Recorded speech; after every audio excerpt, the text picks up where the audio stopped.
Allahu, Allahu, Allahu, Allah. Allahu, Allahu, Allahu, Allah.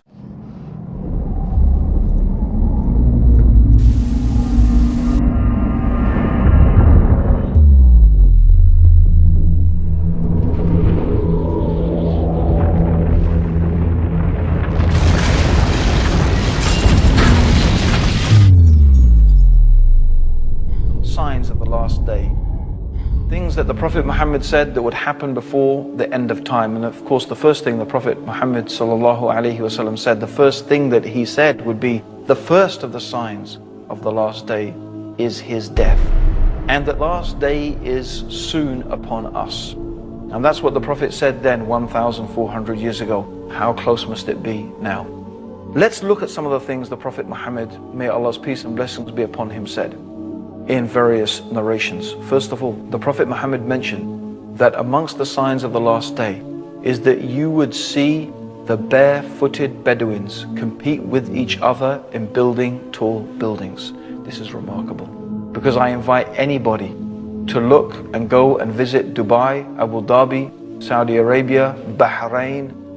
These are places where 60 years ago, I remember when I was in Kenya and they were complaining how there was no more money coming from Saudi Arabia after 9/11 and so on and so forth. And they were saying, well, you know, 60 years ago, we used to send money to Saudi Arabia to help the orphans and the madrasas there. Now you will find the people who only 60 years ago were barefooted Bedouins competing with each other in who can build the tallest building in the world. In fact, it said there's going to be 6 of the tallest buildings in the world in Dubai in the years to come. This is something the Prophet Muhammad was predicting 1,400 years ago. It is truly a sign of the last days. The Prophet Muhammad ﷺ also mentioned that the mosques would become like palaces. And this is the case even though the Prophet ﷺ ordered simplicity in the houses of Allah. The fact is that they have become more and more fantastic, and more money is being spent on these mosques with domes and floors and golden domes and floors and everything to match, with so much lavish chandeliers and carpets like palaces, as the Prophet ﷺ said would happen. Also, the Prophet mentioned that trustworthiness would disappear, so much so that a person would be able to say, I know a trustworthy person in such and such town. I ask you yourself if maybe that is not the case today. Also, the Prophet mentioned that there will be an increase in killing. The Prophet called it harj, to the extent that the one who is being killed and the one who is killing, they don't even know. The one who's being killed doesn't know why he's being killed. The one who is killing doesn't know why he's doing the killing. I think this is describing the condition of some cities today, where kids are shooting people. The person has no idea why he was shot.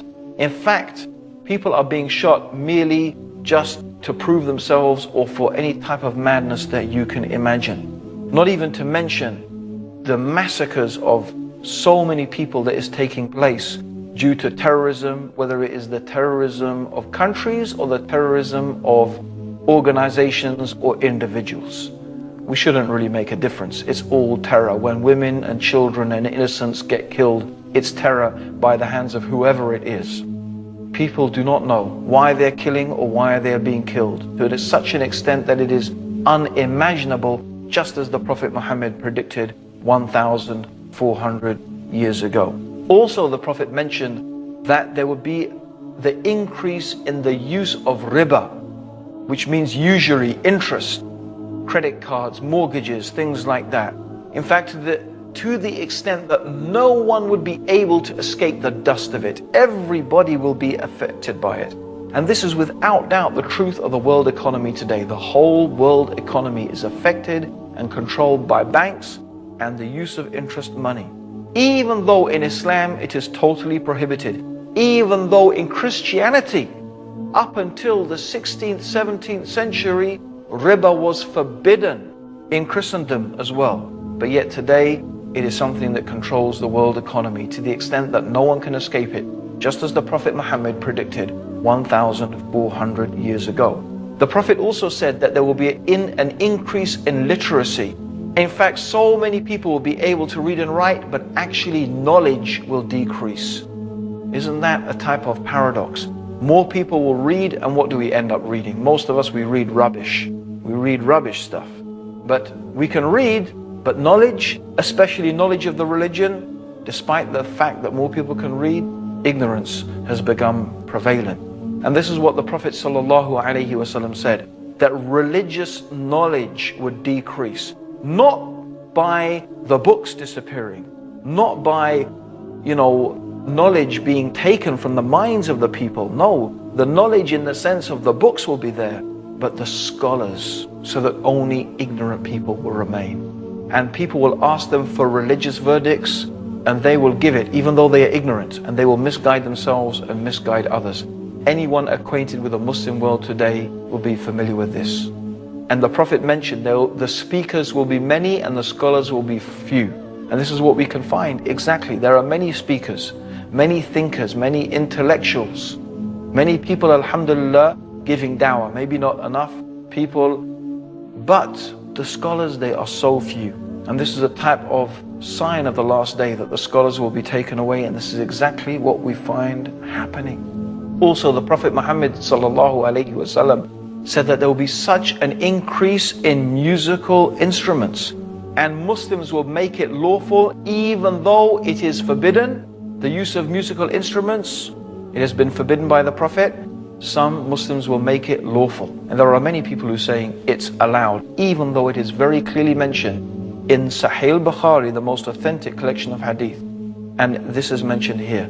This hadith where the Prophet predicted that the people will make it lawful even though the Prophet made it unlawful, and it has come true. Just as the Prophet Muhammad, may Allah's peace and blessings be upon him, said. Also, he mentioned there will be an increase in sexual promiscuity. Even though Islam is a religion that teaches chastity, that a man and a woman should confine themselves to marriage, the Prophet said there will be an increase in sexual promiscuity. And I don't think anyone can deny that that is the state of the world today, with highly sexualized images, and even traditional societies that normally had a good traditional moral values. For example, like India. Even in India, for example, promiscuity is becoming more and more common, hardly than it ever was before. Even in Muslim countries, where the whole idea of sexual promiscuity is so against the teachings of Islam, it is unfortunately becoming more and more common. And the Prophet Muhammad said that because of this, diseases would appear that people had never heard of before. Isn't that the case? AIDS, for example, diseases that people had never heard of before will arise due to sexual promiscuity. And this has taken place just as the Prophet Muhammad predicted, sallallahu alaihi wasallam. He mentioned that women will be naked although they are dressed. The dress of some women today, which in all but means is nakedness, with the clothes that are so tight they describe every shape of the body, which this technology did not exist to make those type of clothes in the time of the Prophet. Yet the Prophet Muhammad is describing how this nakedness amongst the women will become prevalent. And also the Prophet mentioned that there will be shouting in the mosques, something that is prohibited in Islam, and it's something that I have witnessed myself. And also the Prophet said the worst and the most ignorant people will become the leaders. And really, I have to say, if we look at some of the world leaders today, even of some of the superpowers, it seems as if what the Prophet said about the worst and most ignorant people becoming leaders seems to have taken place, exactly as the Prophet Muhammad said.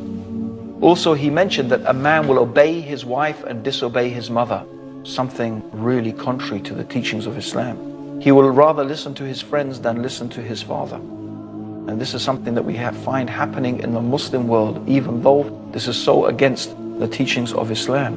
Men will wear gold and silk and they will make it lawful, even though the Prophet has made it unlawful. People will abandon the religion of Islam for a small worldly gain.